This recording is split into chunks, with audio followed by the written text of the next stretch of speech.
Moi c'est Nicolas, je suis guide de pêche diplômé et je vous propose de m'accompagner au bord de l'eau. J'ai maintenant une bonne trentaine d'années de pêche à la carpe à mon actif. Vraiment un poisson étrange. J'ai trempé mes lignes un peu partout en France et à l'étranger aussi, D'aérodynamique. que ce soit du bord ou en bateau. Et en fort. Au fil du temps, j'ai acquis de l'expérience sur notre poisson favori et j'aimerais vraiment la partager avec vous. Moi c'est Pierre, je suis caméraman. J'ai également pas mal d'années de pêche à la carpe dans les jambes et cette année je vais suivre Nico partout dans ses pêches pour ne vous ramener que les plus belles images. Je vois que vous êtes bien installés. Bienvenue à la pêche avec Nico. Oh là le bébé.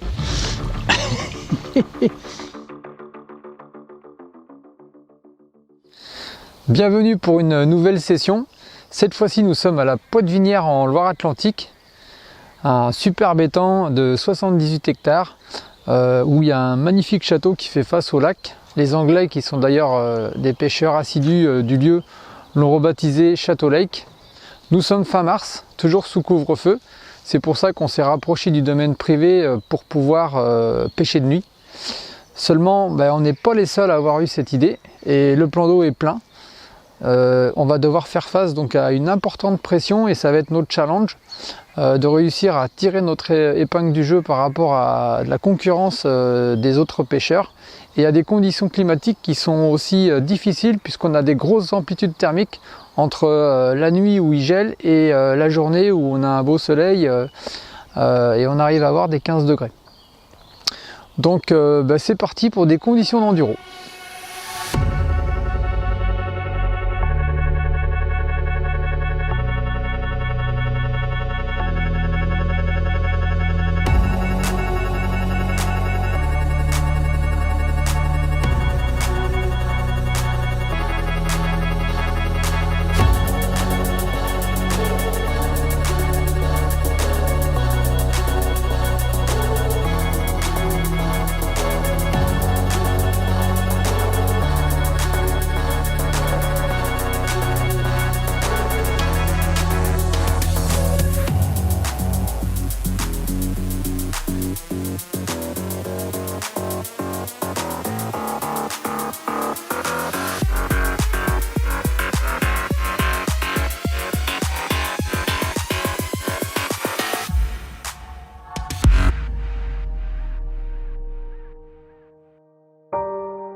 Bim.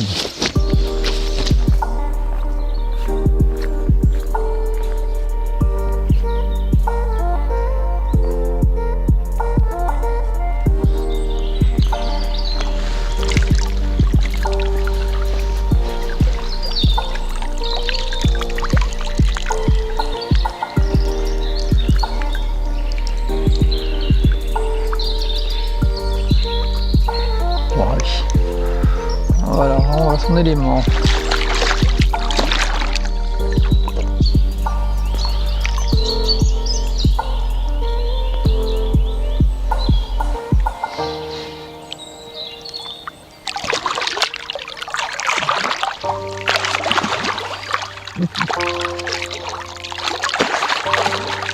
Allez, je t'embête plus.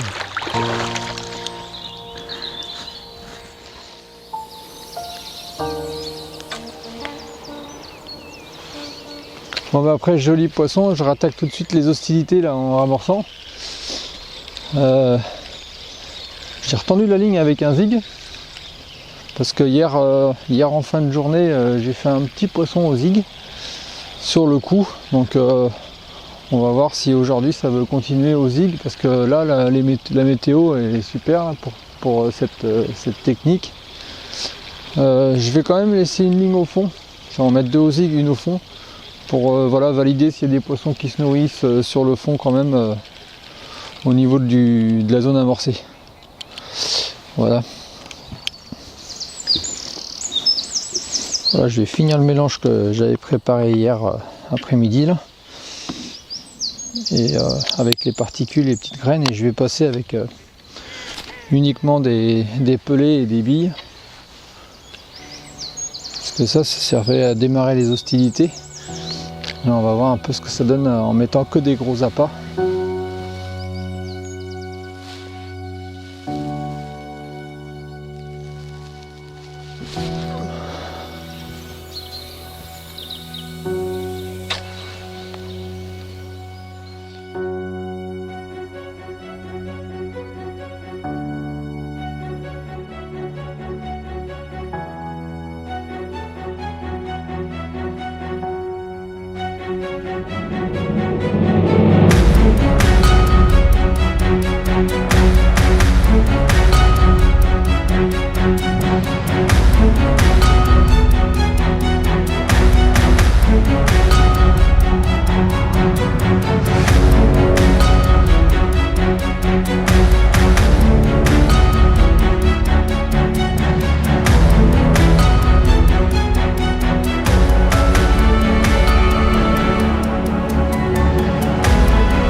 Pour l'instant, un seul poisson pris au zig pour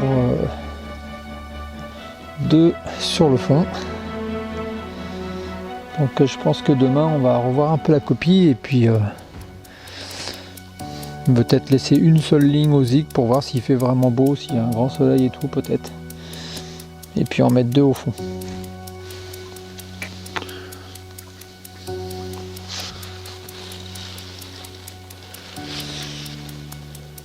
Clair. Goodbye. Une jolie commune prise à la tombée de la nuit, comme c'est devenu quasiment une routine régulier. Les touches ont lieu quasiment tout le temps aux mêmes heures. Donc toujours sur le coup amorcé avec de la particule et elle a donc mordu sur une petite bille de 14 mm équilibrée par un petit maïs. Voilà, petite powerball. Donc c'est bien, ça commence à un poisson de plus aujourd'hui par rapport à hier. Donc bon, les poissons bougent pas beaucoup, hein. On voit qu'il y avait des sangsues qu'on a enlevés tout à l'heure sur le poisson. Donc c'est pas la grande folie. Après, il y a pas mal d'autres pêcheurs sur le lac. On voit que les résultats sont quand même très petits, très faibles par rapport à ce qui se fait d'habitude. Donc là, pour démarrer ma pêche, j'ai choisi de commencer par essayer le zig avec le soleil qu'on a, le temps dégagé, l'eau relativement claire aussi. Donc, comme montage au zig, moi j'aime bien utiliser un simple clip plomb. À la simple différence que je choisis une tétine un peu plus longue, voilà, que je monte directement sur ma tête de ligne qui est en 50 centièmes. Voilà, donc comme ça il n'y a pas besoin de mettre d'anti-emmêleur ou de choses comme ça, ça sert à rien de surcharger le montage. Plus on va rajouter des accessoires sur un montage et plus il va être difficile à lancer loin, et souvent une fois il y a plus de sources d'emmêlage aussi. Donc essayez toujours de faire des choses très simples. Donc là je vais mettre un émerion équipé d'une petite agrafe pour pouvoir changer mes badlings rapidement. Et sur cette petite agrafe je vais venir fixer un connecteur assez long qui va faire à peu près 5 cm pour éviter les emmêlages du badling zig lors du lancer. Donc vraiment très simple. Après, si je veux décider de redescendre mes montages sur le fond, de pêcher sur le fond et de mettre des badlings traditionnels, là il n'y a aucun problème. Il suffit juste d'équiper ces badlings traditionnels d'une petite boucle et on viendra les attacher sur la grafe. Et on enlèvera le zig. Donc on peut passer rapidement d'une pêche au zig à une pêche au fond sans changer tout le montage. C'est ça qui est intéressant quoi, dans une idée de gain de vitesse, quoi, de gain de temps.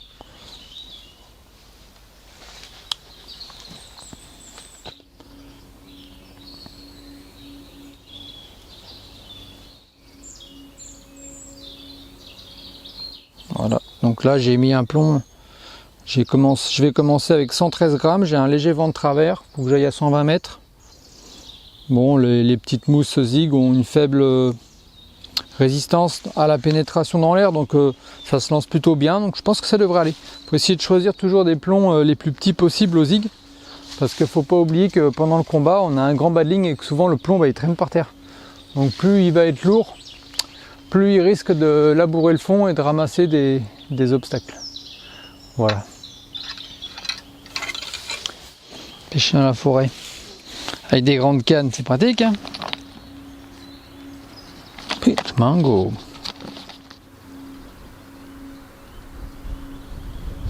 Un petit peu de dip sur la mousse, histoire de rajouter une petite touche attractive, parce que c'est vrai que juste le bout de mousse ça marche, mais bon, si on peut rajouter un petit peu d'attraction, c'est pas mal non plus.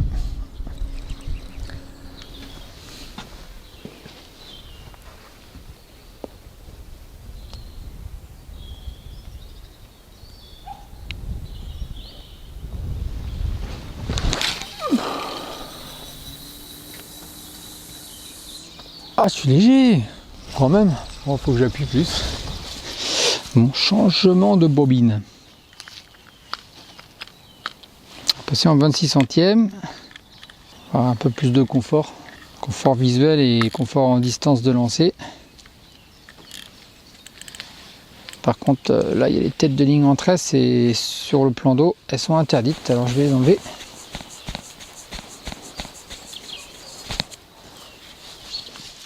Donc ça c'est des têtes de ligne coniques. Ça démarre en 33 puis ça finit en 50. Il y en a 12 mètres, alors après moi j'en mets pas aussi long. Histoire de gagner en distance, je coupe une bonne partie.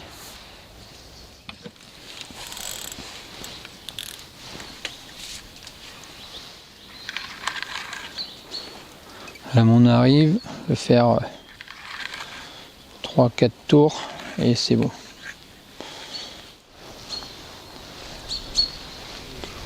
Alors pour marquer la distance et la retrouver facilement, je vais installer un petit élastique marqueur sur le fil.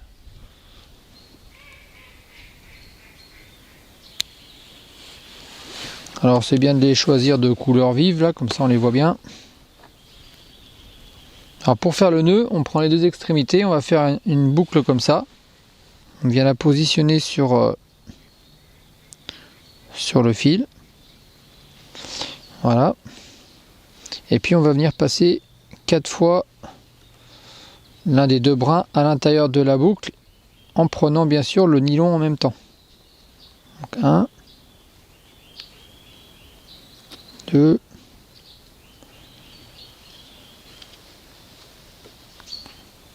3, 4. Voilà. Ensuite, on serre. Voilà, on serre fort. Et on coupe l'excédent. Alors on en laisse la longueur qu'on veut. Plus on va en laisser, plus ça va être visible. Voilà. Moi pour ma part j'en laisse 1 cm. Ça permet de pouvoir le mettre n'importe où dans la bobine et que ça gêne pas au lancer. Voilà, parce que c'est relativement souple comme matériau. Voilà. Donc là, cette canne, je vais la clipper pour qu'elle pêche au niveau du cou. Voilà. Et puis rembobinage avec la petite éponge mouillée, comme ça le fil il chauffe pas, il est bien rangé.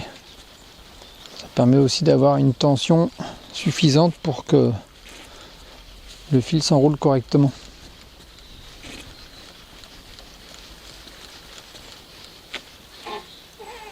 Et voilà. La canne va être prête à être lancée. Donc là, j'ai repositionné ma ligne au zig. Et puis, je J'ai aussi changé de fil. Là je suis repassé en mode fluo old school. Mais c'est vrai que le fluo ça apporte un vrai confort en termes de pêche. On voit parfaitement son fil la journée, la nuit on arrive beaucoup mieux à le voir aussi, donc quand il s'agit d'éviter de croiser les fils, etc. ou pendant les combats avec les poissons, c'est vraiment plus pratique, ça apporte un confort. Et puis de toute façon, quand on a fait un petit peu de plongée et qu'on a déjà vu les fils dans l'eau, de voir ce que ça donne au bout de quelques heures en termes de dépôt sur le fil, je peux vous dire que ça sert à rien de pêcher avec du fluorocarbone ou des nylons discrets, puisque au bout d'une heure ils sont recouverts de sédiments et on voit comme une cordelette qui traverse l'eau. Donc là avec le fluo, j'ai pas du tout peur d'effaroucher les poissons. Par contre ça va bien me faciliter les choses en termes de visualisation de mes lignes. Et j'ai aussi descendu en diamètre. Là je suis passé en 26 parce que j'étais assez gros, et avec ce petit vent de travers là qui est un peu chiant et la distance à atteindre, je vais avoir plus de facilité en 26 centièmes. Voilà, donc un peu de confort on va dire pour la distance et pour l'aspect visuel aussi. Allez, on va aller positionner ça.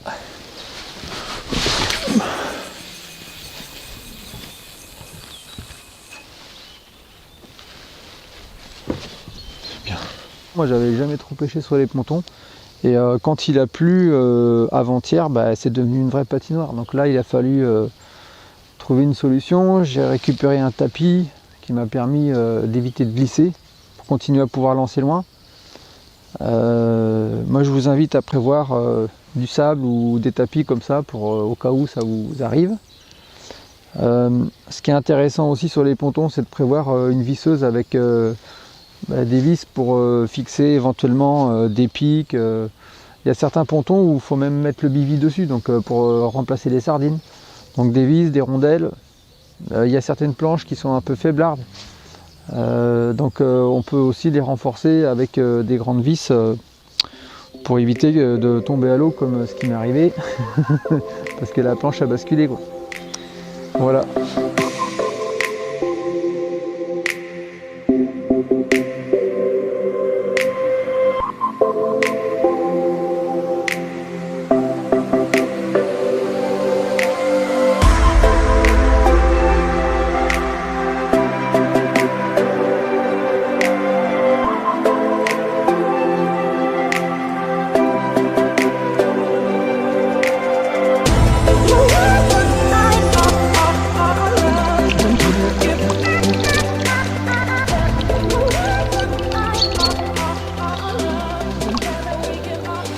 Allez, on va la remettre à l'eau.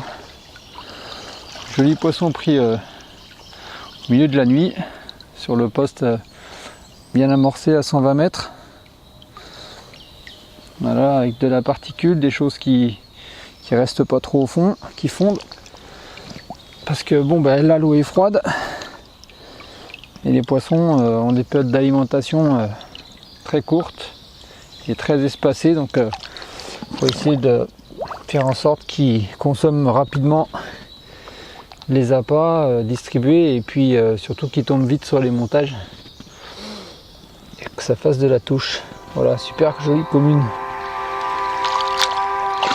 Allez.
Il a la main grasse.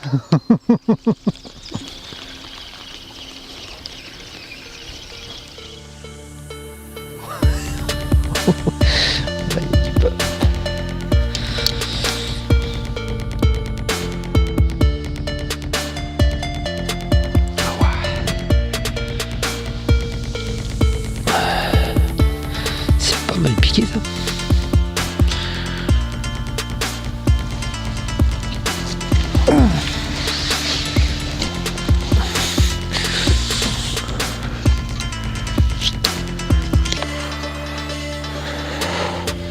Allez, 22, 6, 23. C'est bon ça. Là la canne elle était comme ça.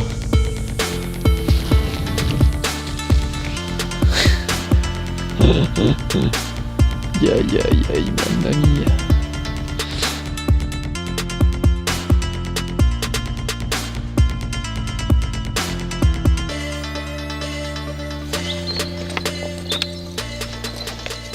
On va pas faire durer la séance photo trop longtemps parce que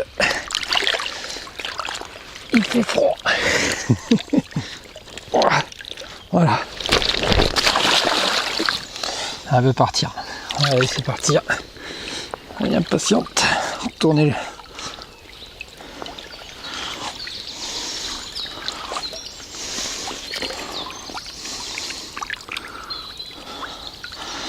Un poisson lourd. Vraiment large. Super.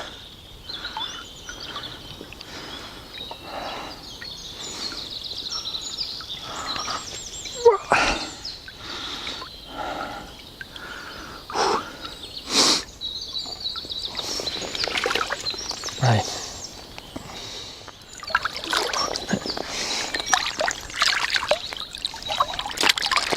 C'est ça. Allez, prends le coup.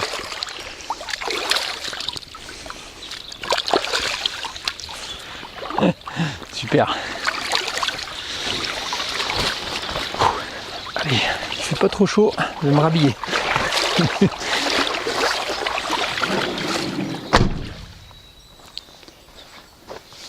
Bon, mais il est temps de rentrer. La session s'achève. Bon, ce sera vraiment régalé. On a vécu un super moment dans un cadre et une ambiance juste parfaite. La Potte-Vinière, c'est vraiment un lac formidable. Au niveau des poissons, se sont quand même laissés attendre. Mais on a quand même réussi à en capturer quelques-unes. La météo était pas franchement favorable parce que ce qui était annoncé s'est réalisé avec des gros écarts de température entre la nuit et le jour. Et ça, on sait très bien qu'en sortie d'hiver, c'est jamais terrible pour déclencher l'activité des poissons. Mais on a réussi à faire pas mal de poissons avec une très belle moyenne. On est monté à 23 kg, la moyenne à 16 kg. Donc vraiment sympa, des poissons en pleine santé, très en forme. Des beaux combats et on s'est vraiment fait plaisir, quoi. Super. Moi, je vous invite à venir faire un petit tour dans le coin si vous êtes de passage en Loire-Atlantique parce que la Potte-Vinière, ça vaut vraiment le détour. Et vous pourrez d'ailleurs retrouver tous les renseignements dans le descriptif de la vidéo. Voilà. Bon, écoutez, on va démarrer. Il est temps de rentrer. Et je vous dis à très bientôt pour une prochaine partie de pêche avec Nico. Donc là, les têtes de ligne, là, elles sont en 12 mètres. Et ce qui est bien avec ce nœud là, c'est qu'on peut couper à ras le fil.